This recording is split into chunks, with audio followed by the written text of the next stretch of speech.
લો બોલો હવે અમદાવાદમાં એરપોર્ટ ઉપરથી 12 જૂનના રોજ એર ઇન્ડિયાનું AI-171 પ્લેન છે તેના ઉડાનથી થોડા ક્ષણોમાં ક્રેશ થઈ જાય છે, દુર્ઘટનાગ્રસ્ત થઈ જાય છે.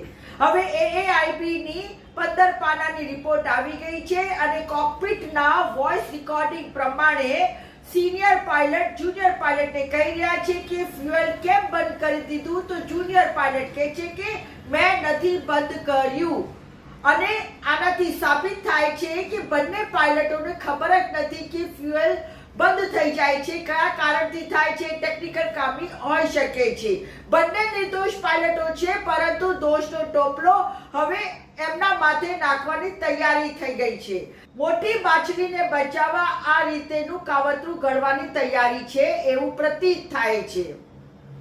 બોઈંગ જેવી કરોડો રૂપિયાની કંપની છે અને એવી કંપનીઓ ક્યારે પોતાના માથે કોઈ જાતની જવાબદારી લેતી નથી. કડવું છે પણ સાચું.